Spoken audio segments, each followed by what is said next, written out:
You just caught your ADHD child lying again.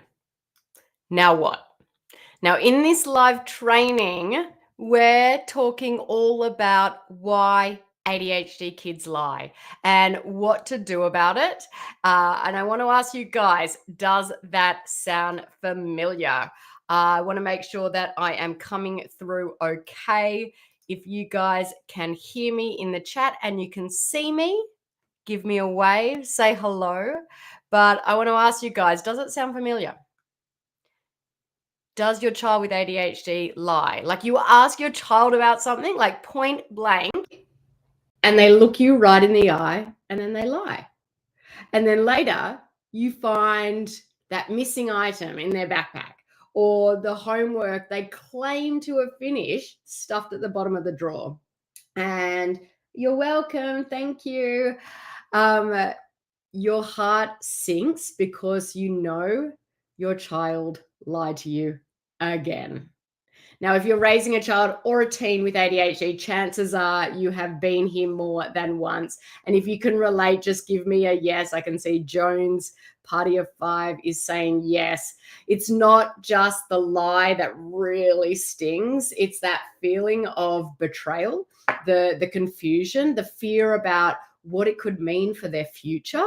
You want to trust them, but every lie, it chips away at that trust. And you're probably asking, why would they lie to me? What am I doing wrong? How do I get them to just tell the truth? But here's the thing most parents don't realize. Desiree's saying yes. When kids with ADHD lie, it's usually not about them being sneaky or manipulative. It's about impulsivity, or maybe even a little bit of shame.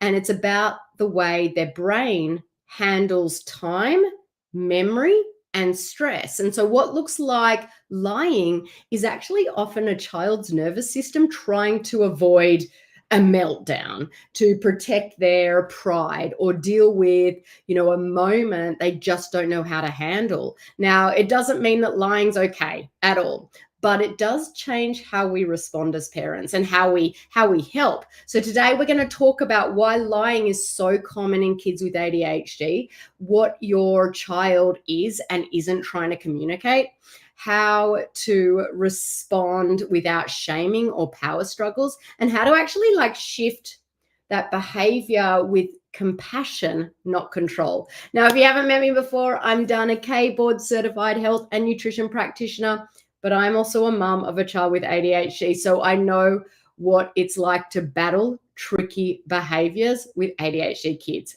behaviors like lying. My son is a teenager now and he's thriving. But it wasn't always this way. Before we learned how to support his nervous system naturally, lying used to be a massive challenge for us. And I've worked with over 1,500 other families of kids with ADHD who have also similar battles.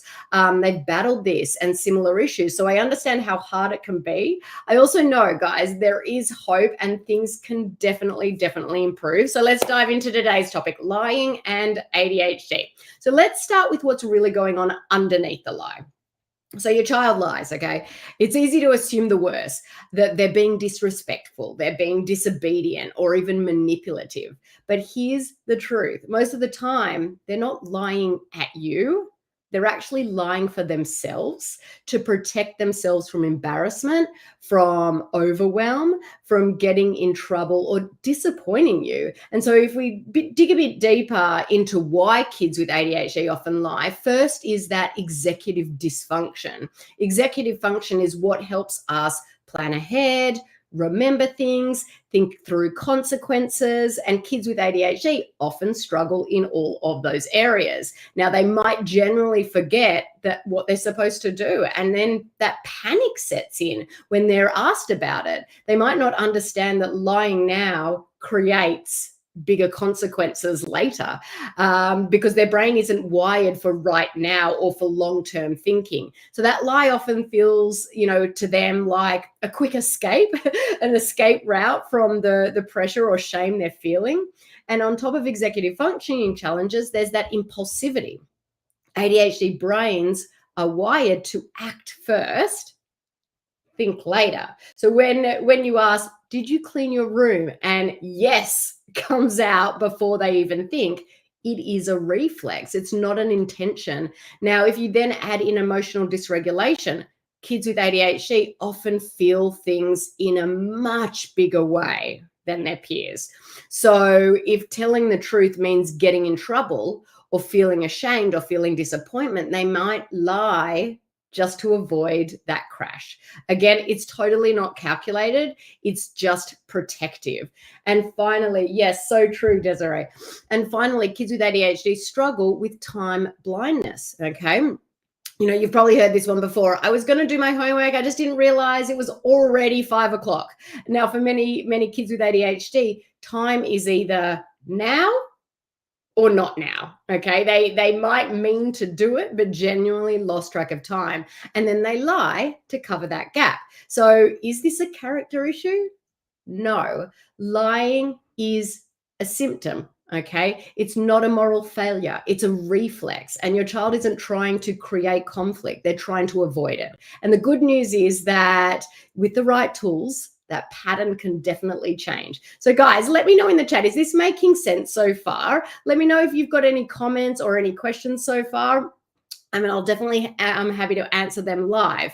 Now, let's talk about what lying can look like at different ages. So if your child is between 5 and 8, lying often shows up as magical thinking or denial. They say, I didn't do it, even when the evidence is like sitting right there in front of them. I'm sure we've all been in that situation. They're not trying to manipulate. They're just not developmentally ready to handle accountability in that moment. And their ADHD makes that even harder. Now, between 9 and 12, lying tends to shift. You hear more, I forgot, I didn't know it was due, oh, I was about to do it. And at this age, it's more about dodging responsibility or avoiding shame. They're not trying to get away with something, but instead they're trying to avoid feeling like they failed again. And then by the teen years, okay, 13 and up, lying gets more intentional. They often are trying to avoid deeper consequences, protect their social standing, or dodge what feels like judgment. They'll say, I finished the homework, or I didn't see your message, I wasn't on my phone. And under all of it, still the same root: shame, fear of failure, and nervous system overload. So, what do you say to them when you are in a conflict to help them be comfortable to speak the truth when they've done wrong? We're going to talk about that. I lie because I feel pressure to be right away. But if someone repeats, I'll think more and tell the truth. I'm an adult with ADHD. Does this happen with kids? Yes, like definitely. Answer, not and. Oh, sorry. Yeah. I feel the pressure because, yeah, you just, again, it's probably that impulsivity. It's sort of like you think and you just want to answer it right away. But then when you stop and you think, and so sometimes it's better just to stop before you talk. And I know that's hard for sure. Now, look, under all of it, still the same root for all the kids' ages. It's that shame, that fear of failure, that nervous system overload, which brings us to this. No matter the age of your child, lying really has less to do with them trying to manipulate and more to do with what's going on underneath. So you may have noticed that consequences like grounding, lectures, punishment don't really work at stopping the lying. And that's because for ADHD kids, lying isn't a strategy, but is instead more a survival response. Their brain is dysregulated. They're panicking. They're just trying to get out of the moment. And when we punish the lie with shame or anger, we actually reinforce the exact pattern we're trying to stop. That brain learns, if I tell the truth, I get in trouble. So next time, just lie faster. So we've had comments. What do we do instead? Does that mean we just ignore the lying? Definitely not. So let's talk about what to say and what not to say. Okay. Don't say things like, why would you lie to me? You are being dishonest. That's unacceptable. You're grounded until you learn to tell the truth. These comments actually shame your child and don't actually help them do better next time. So instead, you can try things like lying's not okay, but it doesn't make you a bad kid. Or I'm guessing you were overwhelmed. Let's talk about what happened. And you can say that in the moment. You can say, hey, buddy, I can see you're overwhelmed. Mum's here. We can talk about what happened when you're not so overwhelmed. Okay. I'm here to help you figure this out, not punish you into perfection. You could also try a redo by saying something like, do you want to try that again and tell me the truth this time? I actually used that one yesterday with my younger child. This sets the boundaries while also calming their nervous system. They regulate their nervous system through us. We actually hold the key to their nervous system. It also sets boundaries while also calming their nervous system. It's exactly what helps build that trust and reduce future lying. You can also come back to that moment later when things are calm, and you can say something like, hey, earlier, today when you told me ... do you want to walk through that again together? Now, I want to hear from you guys. What have you said in the moment that worked well for your family? Share it in the comments. I'd love to know what's working for you.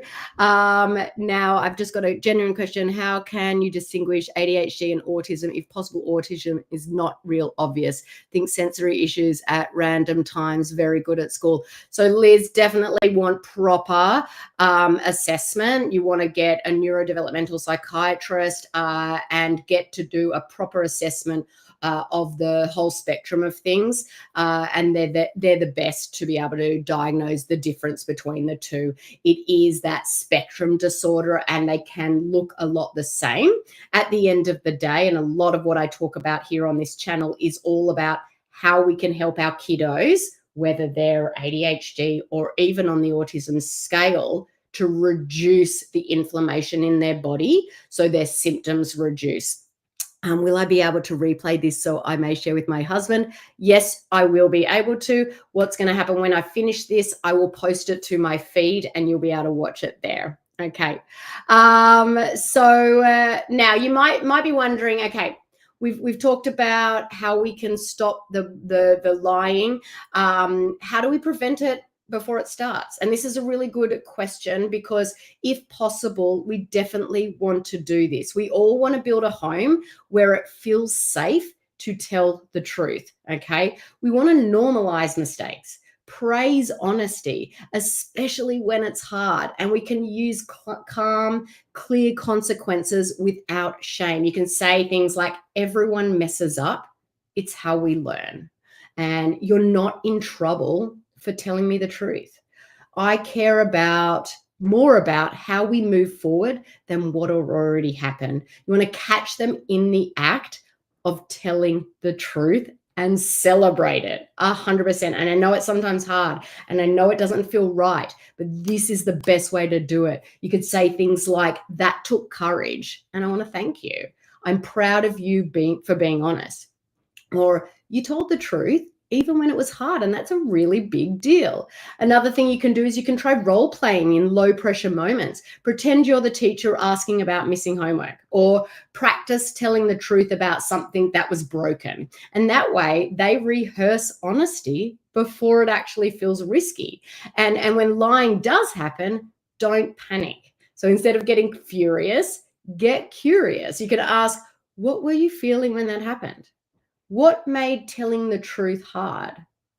What can we try differently next time? Remember, the goal is always progress, not perfection. And even when you do everything right, your child probably will still lie sometimes. And that doesn't mean that you're failing. It means that they're still learning how to manage stress, how to manage emotions and consequences. And that's okay, because we have all gone through it. And of course, if the lying feels constant and starts affecting home life and school life, it may be time to explore extra support. You could work with someone like me, a holistic ADHD health practitioner. If you want to just shoot me a message or leave a comment here, let me know. If you want more information, I'll be in touch. You might find support from a parent coach or an executive function coach or a trauma-informed therapist, or a practitioner trained in nervous system support. But the key to remember is this: lying more often than not, is not a moral issue. It's not a character issue for kids with ADHD. It's not manipulation, because when we understand why kids lie, we can show more empathy and more understanding. And this is what can help us support them to develop these newer, these better patterns of behavior. And with the right support, things can change. And I want to say that inside our program where we work with families, helping them reduce ADHD symptoms naturally, we have a dedicated parent and child therapist that once a week that does a group coaching call in there. And so she talks a lot about this and how you can move and help your child grow in that way. So if this hits home, you're not alone. You know, lying is one of those behaviors that really rattles parents. And I can tell you it has rattled me in the past. But when we shift how we understand it, everything changes. Now, if you're new to my page, take some time to explore. You'll find step-by-step strategies to support ADHD naturally, not just for lying, but for focus, anxiety, sleep, gut issues, gut-brain connection, and so much more. And if you're ready for deeper support or wondering what's really going on in your child's body, leave a comment or send me a message. I read every single one. So I'm Dana Kate, board certified health and nutrition practitioner, but also a fellow ADHD mum. And I'm so glad that you guys are tuning in today and have asked some amazing, amazing questions. I have a questions from Jones Party of 5. I was wondering the same thing and I wanted to share it with my husband. Fabulous. I'm so glad that this really landed for you guys. I'm here every week. I usually come live on Tuesdays, but I had something on yesterday, so I had to come live to you on Wednesdays. But we had lots of people show up live. Maybe Wednesdays is the new Tuesday. I don't know. Thank you so much for this, Desiree. Fabulous. If you are looking for a next step, take a look around, drop a comment, reach out. I'm here to help however I can. I hope this training has been helpful, and I'll be back next week with another live training. So see you all then. Take care.